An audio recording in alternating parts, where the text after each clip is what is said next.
La vida es el arte del encuentro. Cuando alguien abrió la ventana y vio el sol, es muy difícil que pueda vivir a oscuras. Alguien espera.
Un encuentro.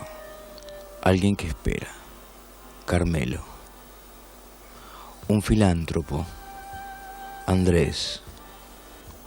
La generosidad es el motor de la caridad y la filantropía. Una virtud fuera de moda. Filantropía. Esta sala es un ejemplo de lo que es la generosidad de la gente de teatro. Esta sala está construida con la ayuda de gente, de alguien que quiso que hubiera un teatro para los jóvenes.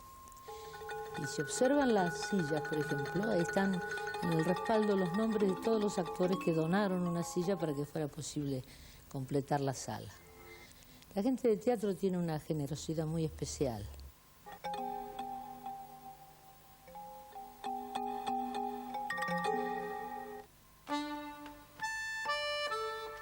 Quien ama la cultura creo que le ha dedicado mucho tiempo y esfuerzo para saber de qué se trata esto.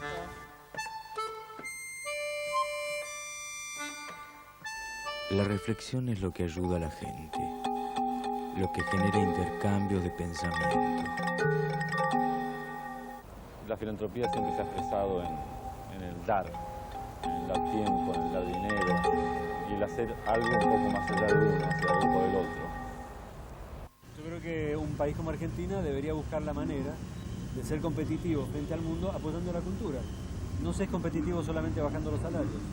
Hace falta más que eso para poder ser competitivo hoy en el mundo. El egoísmo tiene una contracara, la solidaridad. Sí, ¿cómo encaja esto con nuestra sociedad ahora? Y encaja poco. Sí, jugar. Jugué. Encaja poco porque son otros los valores. No es el de la solidaridad, no es el de la filantropía, no es el de ayudar a otro. Es el del individualismo, es el del exitismo, es el de arreglarse cada uno por su cuenta. Una sala vacía es un lugar muy peligroso para un teatro, porque ya lo dijo Lorca, un país que no cuida su teatro, si no está muerto, está agonizante.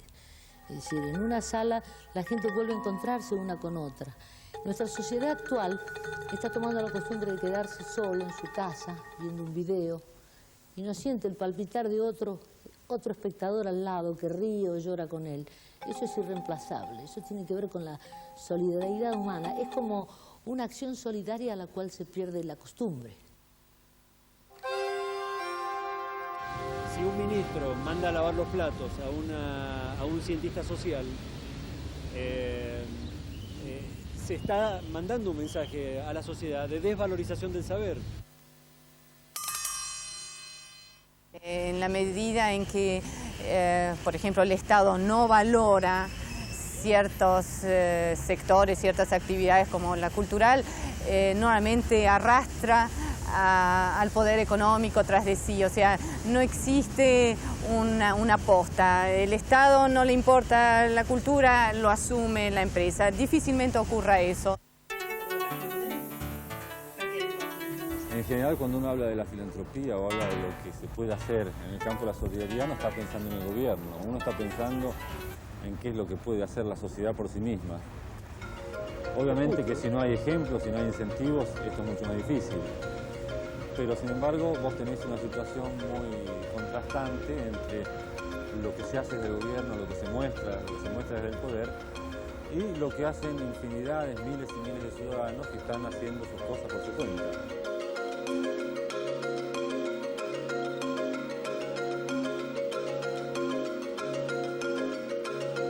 En ese momento lo que estamos tratando de hacer es que el pueblo vuelva a querer a sus actores como los quería antes. La memoria busca, entra y mira.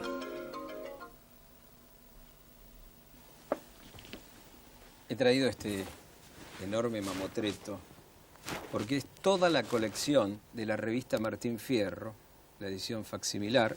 Esta revista es la publicación donde empezaron todos los creadores, los inventores de la literatura argentina de este siglo, es decir, Borges, Marechal, Molinari, Oliverio Girondo, andaba por allí Guiraldes, también Macedonio Fernández, también Córdoba Iturburu. Es decir, la época de los años 20 en que estos jóvenes se reunieron para sacar esta revista, y nosotros en el Fondo Nacional de las Artes acabamos de sacar la edición completa. Que en nuestro país cómo se han desperdigado muchos esfuerzos por los caminos individuales de muchos artistas. Y la revista cultural ha sido uno de los pocos medios que han conseguido aglutinar voluntades. Por esta razón también yo te diría que en la Fundación Antorchas hemos abierto o llamado a las revistas culturales contemporáneas a que se presenten sus proyectos para darles subsidios. Es muy importante. Para permitirles entre todos subsistir, y a lo mejor aquellas que están subsistiendo, a lo mejor tener nueva bibliografía o abrir nuevos espacios o de alguna manera enriquecerse.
La empresa IMSAT, que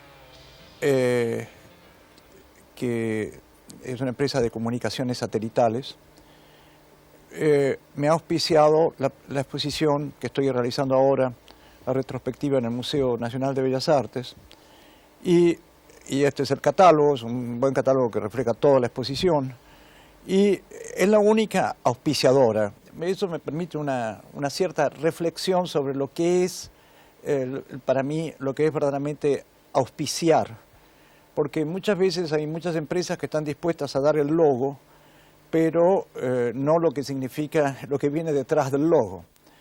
Y si hay, cuando yo veo algunas exposiciones que tienen muchos logos, Entonces sospecho que ninguno realmente fue verdadero auspiciante. Es decir, porque el verdadero auspiciante generalmente ya se basta. Por lo tanto, sí, considero que hay una perspectiva sobre cómo se debe auspiciar, la cual merece ser reflexionada, ¿no? Y donde es un franco apoyo, porque conozco casos que no se trata de lo mismo. Por ejemplo, bancos que auspician a cambio de obra, pero eso es una compra, o a veces una mala compra, o a veces ciertos premios, por ejemplo, ciertos premios que en realidad consisten en comprar barato, y seguro, porque ya por algo... Por lo tanto, esto realmente me parece sí un verdadero aval.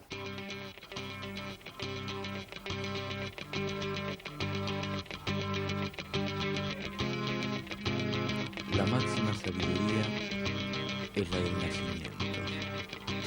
Desconocerte mucho a vos mismo para que otros te nombren y se hagan cargo de toda tu persona. Esos otros pueden llamarse papá, cacique, mecenas.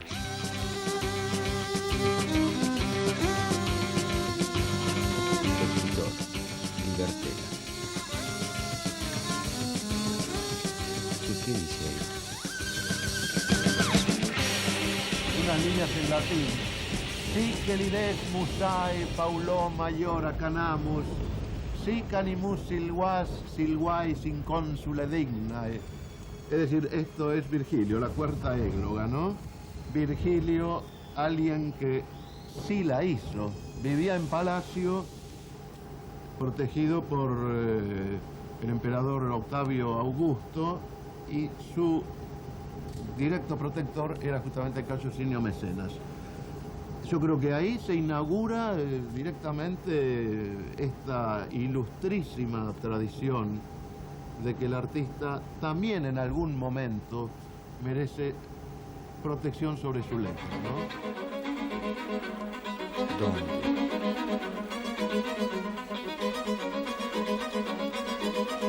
Fortuna. Cuando uno analiza qué es el mecenazgo y a través de la historia identifica a los mecenas siempre estuvieron presentes en centros de poder. En alguna época fueron príncipes, en otra época fue la iglesia, en Estados Unidos son los grandes empresarios. Bueno, ¿dónde está el poder ahora? Fortuna es la de un millonario del lenguaje cuando encuentra a alguien que lo saque de la pobreza. Bueno, ante todo yo pienso que el mecenas ya no es aquella figura antropométrica, digamos, corporizada, física, representable. Yo creo que ha estallado en mil fragmentos y hasta podríamos decir que de pronto para algunos autores el mecenas es el propio mercado. Es decir, miles, millones de cabezas de lectores, de demanda pública, de librerías, de publicidad, marketing, etcétera, etcétera, estableciendo un bestseller, podría darnos como trasfondo, como fantasma de mecenas, nada menos que a todo el juego de fuerzas del mercado. García Camprini, un hombre que viaja y observa las culturas. En general hay algunos cambios que han ocurrido en los últimos años en América Latina y también en Europa, etcétera, que nos acercan cada vez más a lo que ha sido tradicionalmente los modos de relación entre arte, cultura y mercado en Estados Unidos. Es decir, una bajísima presencia de los estados, de las políticas culturales estatales, una fuerte inversión de la empresa privada a través de acciones mecenales, de patronazgo, de publicidad y un condicionamiento, por lo tanto, a las formas de producción que reciben la exigencia de cierta repercusión masiva para el financiamiento. Cultura busca mecenas. Se me ocurre que el mecenazgo más puro es aquel que propicia la libertad del autor. cualquier otra forma, tiene la esclavitud de la moneda y del pago que se le hace, ¿no? En general uno podría decir que entre poder y cultura la relación ha sido en general más bien conflictiva. La cultura plantea siempre cosas nuevas y al poder le interesa o le gusta lo establecido. Cultura y poder. Renan, Colón. Los aportes empresariales, que agradezco mucho en lo que se refiere al Colón y que son muy bienvenidos, no gravitan en la programación del Colón. La programación del Colón tiene que ver con un presupuesto que es de la Municipalidad de la Ciudad de Buenos Aires. ¿Cuánto vale? Alrededor de 40 millones. Un poco hábito de mecenazgo.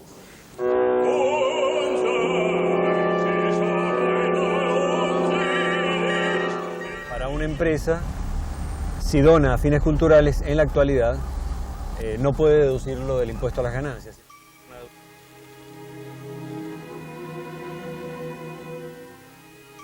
Con las últimas medidas económicas se han suprimido los beneficios fiscales. Encuentro. Desencuentro. Argentina, cuya figura, donde se podría establecer la figura del creador, la figura del artista, como la figura de Martín Fierro, de Hormiga Negra o de Juan Moreira, el gaucho prófugo que escapa a la partida organizada de políticos, de sistemas, de poderes, etcétera, etcétera. Voseg, Martín Fierro, Hormiga Negra.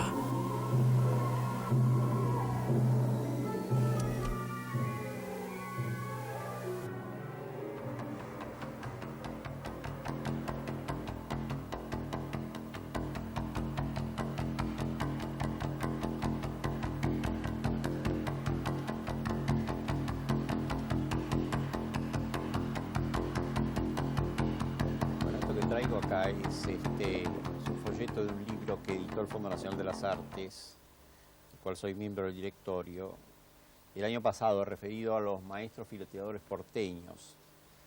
Este libro se editó en relación con una exposición que realizaron los maestros fileteadores. El fondo pretendía con esto salvar un material fotográfico que el señor Rubio conservaba desde hacía muchos años y que se estaba deteriorando. Y consideramos que esta era una forma de salvar el material, de exponérselo al público de Buenos Aires y de rescatar una actividad artística de alguna significación. El Fondo Nacional de las Artes contribuye así al desarrollo y a la promoción del arte argentino. Y en muy poco tiempo más vamos a editar una antología fotográfica de la obra de Grete Stern, una de las más grandes fotógrafas que ha trabajado en nuestro país. Creo que también el concepto de mecenazgo se debe tener ampliamente, que es a veces el funcionario que cumple con su función, no será un mecenas, pero da lugar a realmente a ayuda realmente a lo artístico. Quiero también reconocer lo que significó mi generación. Y particularmente quiero mencionar a Alberto Greco, a Jorge de la Vega, a Ernesto Deira, a Rómulo Machó, mi grupo. Ellos, sin haber conocido a ellos, yo creo que no hubiese tenido la audacia de romper una cantidad de cosas. Lo que se ha roto crece. Se vuelve. Está en el aire.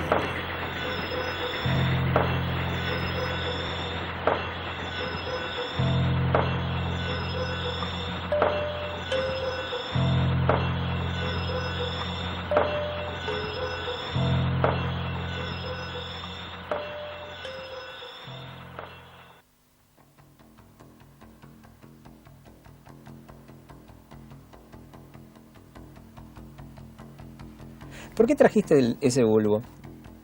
Por eso es que yo elegí esta pieza como porque ya que hablamos de dar dinero a las artes, digamos, creo que es muy distinto la actitud que había en un principio, que era el mecenazgo justamente, o la beneficencia, o aquellas actitudes de dar dinero un poco en beneficio de quien lo daba y de una manera asistencial hacia quien lo recibía.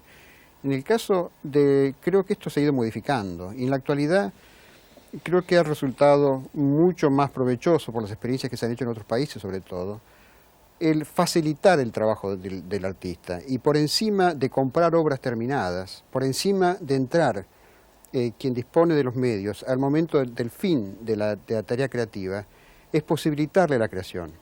Por eso yo en este bulbo pienso en una semilla, pienso en una germinación, como a mí me han ayudado, y esto lo hemos conversado, y a ti también, el hecho de cuando alguien te ayuda, te estimula en el momento que uno está creando sus primeras obras, en el momento que uno necesita perfeccionarse, en el momento que uno precisa viajar al exterior y comparar con lo que está haciendo afuera. Ayudar en ese momento es muy importante, porque de ese modo estimula y permite que el otro haga. También el empujón, el darle aliento a una persona joven para que siga trabajando, para que entienda que lo que está haciendo es perfeccionable, pero que es bueno, que tiene valor. Claro, esto es fundamental. Muchos artistas están en un punto de decir, pero estaré loco al producir esto. Pero que además la sociedad le está diciendo todo el día, no haga esto, porque lo importante es que usted tenga mucha plata, que sea muy rico. La familia le dice al chico, pero ¿cómo? ¿Qué estás haciendo? ¿No? Entonces, que una institución le preste apoyo, le diga, no, estás haciendo algo que es valioso y que queremos que lo desarrolles. Porque a veces no es solamente un problema de darles dinero.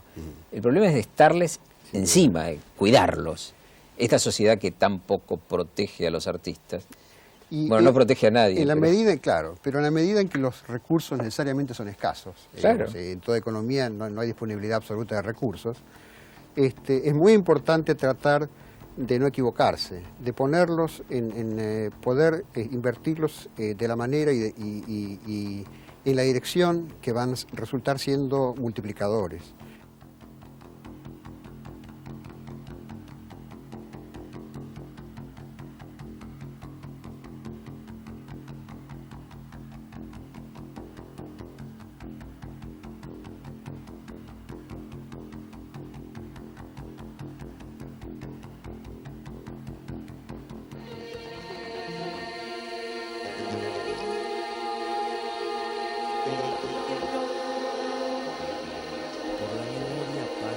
Pensamientos distraídos deliciosamente, cuando la cabeza del autor veranea a orillas de una laguna mental, después de haber conseguido mecenas.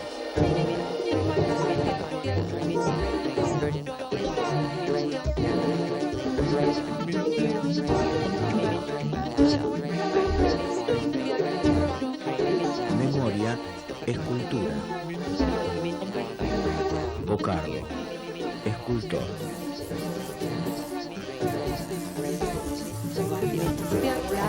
De vanguardia, los artistas innovadores, las propuestas, proyectos artísticos innovadores, nuevamente no tienen esa aceptación por parte del poder. O sea, no es tan fácil que el poder se asocie con propuestas nuevas. ¿Por qué? Porque no están tampoco seguros de esa propuesta, le temen a esa propuesta. Creo que lo que ya está aprobado, legitimado y todo les ofrece ciertas garantías. En los últimos años he pensado que, sin embargo, hay algunas buenas experiencias en América Latina, o algunas que, aunque puedan ser discutibles, han sido muy valiosas para la expansión, sobre todo de la innovación artística. Y mencionaría, para dar un ejemplo que todos conocen fácil, pero que no es el único, el caso del Instituto de Itela.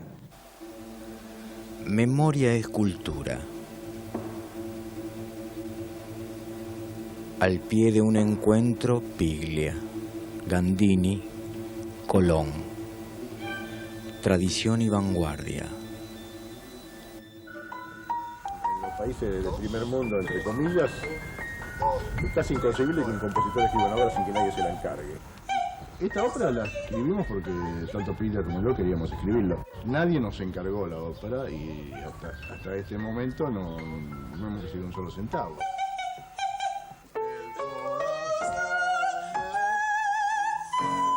Hola, Bocardo, ¿cómo te va? ¿Qué tal? ¿Cómo estás? Bien. totalmente impaciente de ver qué pasa con esa máquina que has pergeñado ahí. Bueno. Además van como a coincidir en el tiempo la exposición con la ópera. Hay una novela, La ciudad ausente, una exposición, una ópera, un encuentro, Bocardo, Gandini, música, escultura. Bueno, aquí está. Parpadea, como decía Ricardo. Parpadea y cuenta historias. Galoparon hacia la tormenta. Las nubes bajas se confundían con el campo abierto. Al rato empezaron a caer unas gotas pesadas como monedas de oro. Burgos se cubrió con el poncho encerado y cabalgó al frente de la tropa. Sabía hacer su trabajo y ellos sabían que él sabía hacer su trabajo. Ese era el único orgullo que le quedaba, ahora que era menos que nada. La máquina va a estar aquí. Esto va a ser un ámbito cerrado. Y la grabación que yo pensaba, que te comentaba recién, pienso que podría haber estado ahí. O sea, vos pensás usar parte de algo de la música de la ópera para... Exacto. Todavía no tengo resuelto qué lugar. Pero la lógica sería como que en la ópera la máquina canta, que la voz de la máquina saliera de la máquina. En los teatros del mundo. Que fuera ahí. Eso es una buena idea. Entonces voy a desactivar. 2, 3, 1, 2.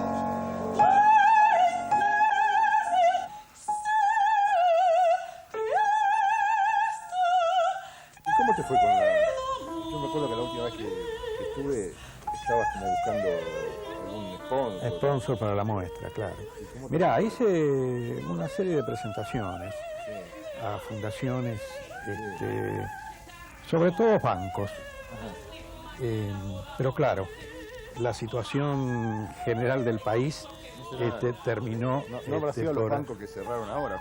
No exactamente, pero de todas maneras sufrieron el impacto, ¿no? Y esto hace que tenga que autofinanciar toda la muestra, sin duda.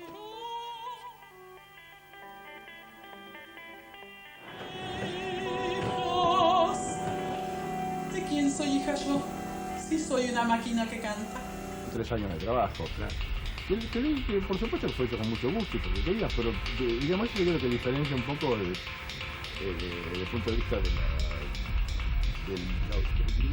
Un compositor argentino residente en Argentina de un compositor que vive en Europa, por ejemplo, en Estados Unidos. Los cuales generalmente, que en la mayoría de los casos trabajan por encargo, o sea que una institución se interesa, ya tienen programas de encargo y encarga una obra a tal compositor, el cual la escribe y recibe un dinero por haberla hecho. Acá, bueno, eso ya sabemos que no es así. Bueno, estamos ni siquiera resignados, porque el hecho de que no sea así, de alguna manera, y a pesar de que podría parecer lo contrario, por ahí rescata una cierta pureza en el asunto de la creación. O sea, la creación... Creo que es la única. Claro, el fin de la creación es la creación misma, ¿no? El conseguir plata a través de eso. Al proyecto es necesario, digamos. De lo Seguro. contrario, termina siendo un arte excesivamente pobre, ¿no? Seguro. Me refiero a los medios. Sí, claro. Lo digo también pensando en mi muestra, ¿no? Sí, sí. Bueno, pero yo había pensado algunos efectos y el uso de determinada tecnología que desde ya va a ser imposible usar.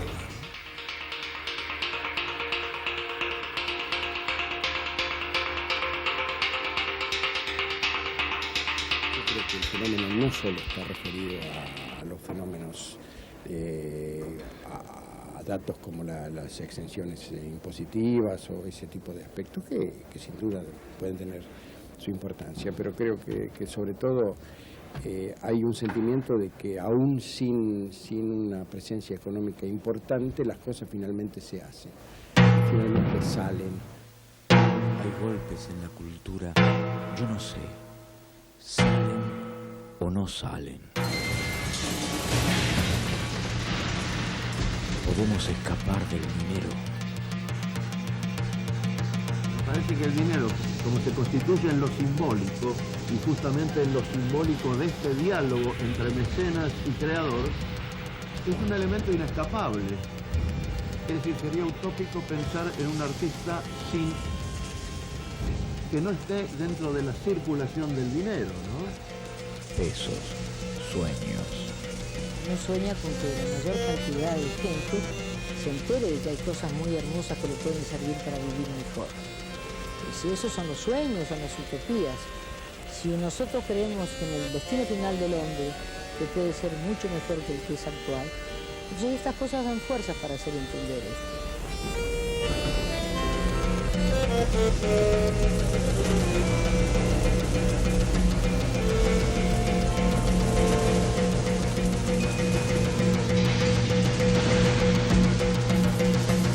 Cultura es lo que queda cuando sacamos todas las cosas.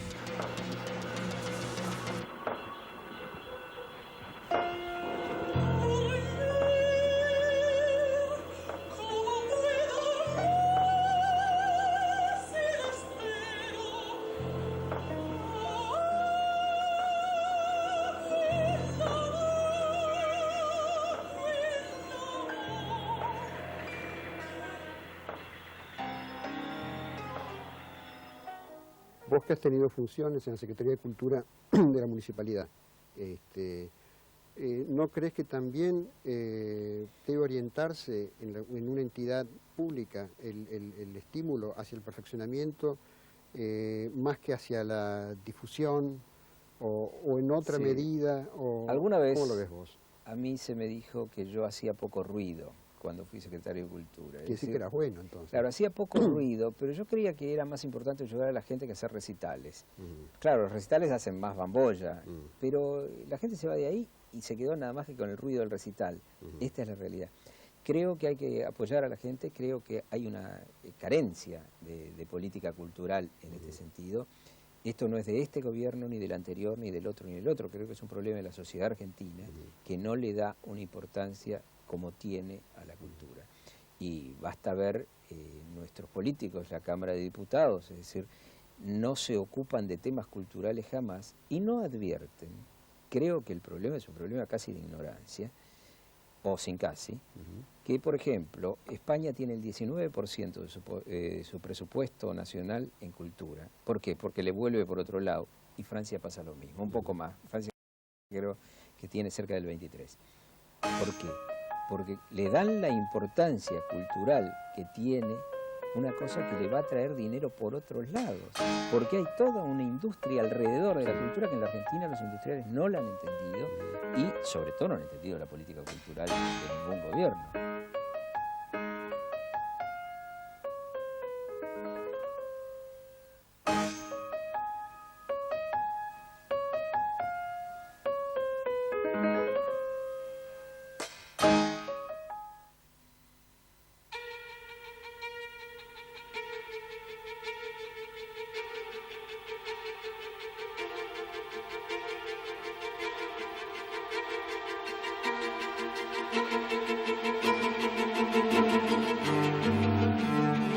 La vida es el arte del encuentro, porque si uno no tiene ningún vínculo, no existe. Que uno es la mirada de los otros, la relación con sus hijos, con sus amigos, con su viaje, con su reloj, con su auto. Entonces, cuando uno le saca todo eso, no es nadie. Arquitecto del paso de las horas.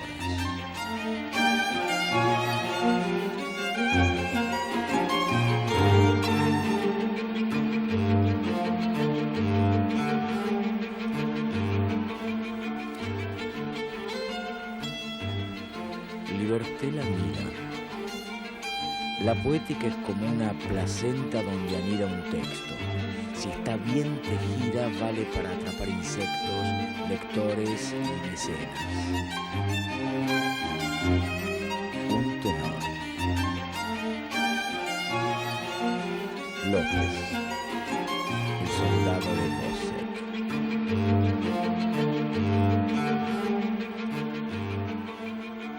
López Mancini, el soldado de Maslía. Un nuevo encuentro.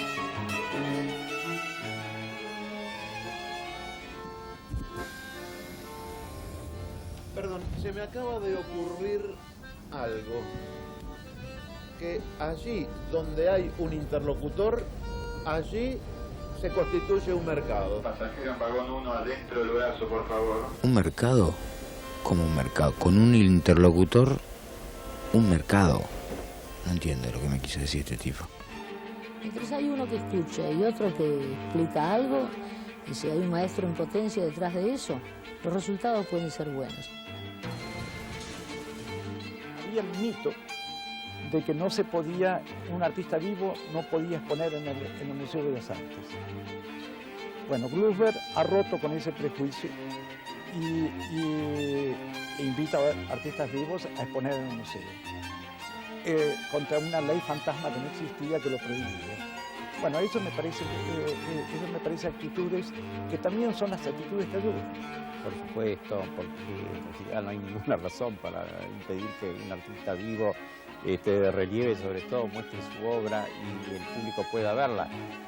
Nunca siempre es mejor estar vivo que estar muerto. Por supuesto.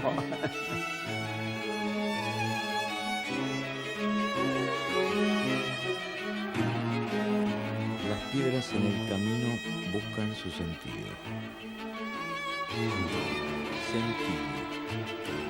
El camino de quienes buscan sobrevivir plácidamente bajo el sol bronceador de un mercado. Sí, pero ¿cómo resistirse a esta maquinaria de tentaciones? Esto no es fácil. Cada uno llega hasta donde puede llegar. Lamentablemente, la mayor parte de los empresarios latinoamericanos están ausentes de la cultura. En qué condiciones convendría que siguieran otra historia, pero para empezar a discutir es necesario que primero estén. Hasta ahora ha sido mal planteada la relación empresa-cultura, tanto por un lado como por el otro. El sector artístico, el sector cultural, salvo algunas instituciones, han tenido muchas dificultades y todavía no saben bien cómo hacer esto de relacionarse con las empresas. Y las empresas también, creo que ignoran muchísimo las posibilidades que les brinda participar, involucrarse con actividades o instituciones culturales. Lo que puede hacer la empresa o alguna empresa por la cultura nunca va a ocupar el espacio que cede el Estado, porque el Estado trabaja en gran escala y una empresa puede hacer cosas en pequeña escala o en mediana escala, de acuerdo también a su propio tamaño. Hay espacios muy bien cubiertos. Yo creo que se han hecho cosas muy buenas en San Martín, que se han hecho cosas muy buenas en el Centro Cultural Recoleta. Creo que la gestión primero de Romney y después de Gené son buenas. La gestión de Miguel Briante y Diana Sayegui en el Centro Cultural también lo son, y en estos casos se corre el riesgo de la injusticia.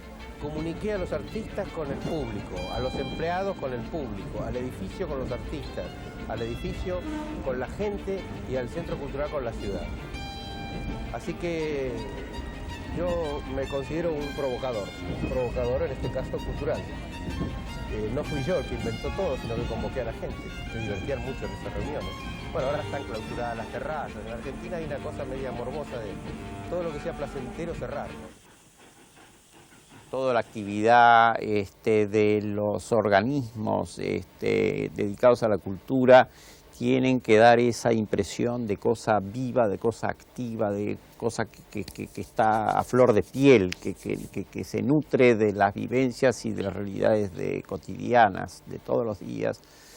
Y eso es lo que creo que es inteligente hacer, y que es lo que puede llegar a contribuir a que el público se interese verdaderamente en la actividad artística cotidiana. El gran público que no siempre está muy cerca de la actividad artística, pero en fin, allí hay que apuntar porque de allí también ha de nutrirse el futuro. La voz del tren escribe en el camino.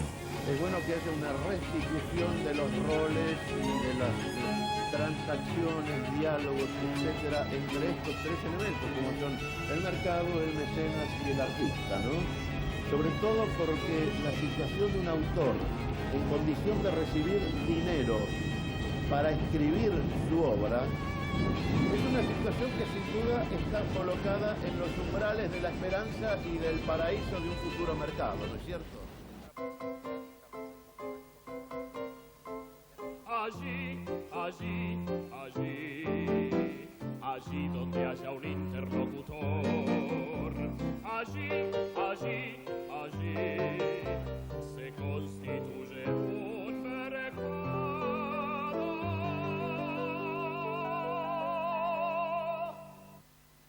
En Europa la cuestión no es sencilla y no se da de la misma manera en todos los países, pero en los que más se parecen a nosotros por historia y por estilo de política cultural, que son los países latinos de Europa, en los últimos años ha habido una acción muy fuerte de los estados, acciones como la de los ministerios de cultura de Francia, de España, que parten, por un lado, de un estudio bastante cuidadoso de los públicos, de para quiénes se hace difusión cultural, para quiénes se exhiben los museos, se hace cine, etc. Por otro lado, de un estudio de las condiciones económicas. Hay economistas de la cultura en Europa y que trabajan en los ministerios de cultura, mientras en América Latina es muy difícil encontrar algún economista que se interese por la cultura o algún especialista en cultura que entendamos de economía. Y entonces se hacen diagnósticos de posibilidad de inversión, de gestión empresarial. Hay muchas maestrías, por ejemplo, en gestión empresarial de la cultura en Europa. Entonces se da condiciones bastante firmes para que los estados se reúnan, o los ministerios de cultura, se reúnan con los empresarios una vez por año, por lo menos, y digan, bueno, a ver, ¿cómo vamos a orientar la inversión? Por supuesto hay muchos empresarios que no se sientan a la mesa y que hacen lo que quieren por su lado, pero hay planes nacionales en que se puede lograr cierta coordinación, y no solo de Estado y empresarios, sino con asociaciones independientes, con ONGs, con otro tipo de actores sociales. A lo mejor nos ha llegado el tiempo de empezar a privilegiar la idoneidad en los cargos culturales, ¿vos Claro, crees? yo lo que pienso, a mí me gustaría que hubiera un Ministerio de Cultura en la Argentina que tuviera su posibilidad de hacer las cosas tranquilamente y además una continuidad. Yo, en tema Ministerio de Cultura, tengo mis sospechas, ¿cierto? Claro, Pienso no, lo que pasa es que puede uno- ser una superestructura donde haya más señoras de guardapolvo, con más Bueno, eso no me oficinas, con gustaría, más- eso no me gustaría. Yo prefiero el Fondo de las Artes, en Es el cual chiquitito. es chiquitito, y en el cual Es los chiquitito. artistas y las funciones culturales lo que precisan es dinero, no precisan más administración. Sí, la sí. administración la tienen los propios productores.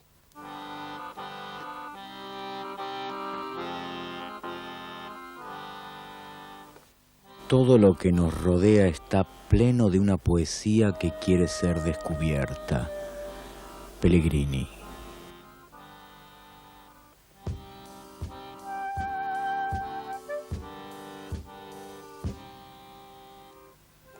Estas cosas no se hacen por presión, pero sí por conocimiento.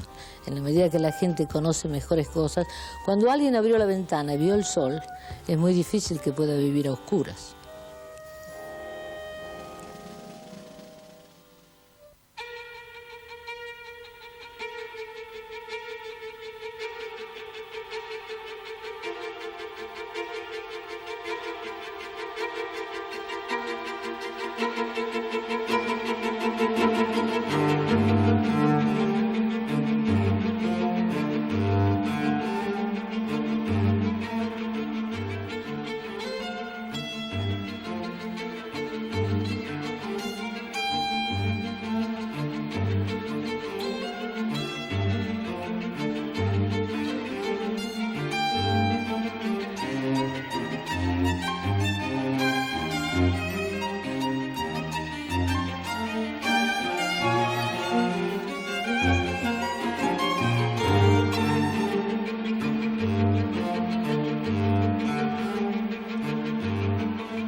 Lo que queda es la cultura. Por ejemplo, los trenes, ahora que estamos en un tren, tienen que ver con la cultura. La desaparición de los trenes afecta a comunidades enteras, nos afecta a todos. Yo creo que la próxima generación vamos a tener que explicarle qué era un tren. Papá, ¿qué era un tren? ¿Cómo era? Es cierto que se dormía en el tren, que había un bar. Entonces, un tren tiene que ver con la cultura, pero no es la cultura el tren. El tren es un objeto, es un medio de transporte. Entonces la cultura es, en este ejemplo, la relación nuestra con el tren. Y la esencia de la cultura para mí justamente es eso, es el vínculo de los seres humanos con las cosas, con los objetos, con los lugares que habitan y con las otras personas. Y agregaría dos cosas más, con el pasado y con el futuro. La cultura no es ninguna de las dos cosas, ni es el pasado, ni es el futuro, ni son los trenes, ni son las personas. Es ese tejido invisible que los une. Y esa es también la definición de la vida.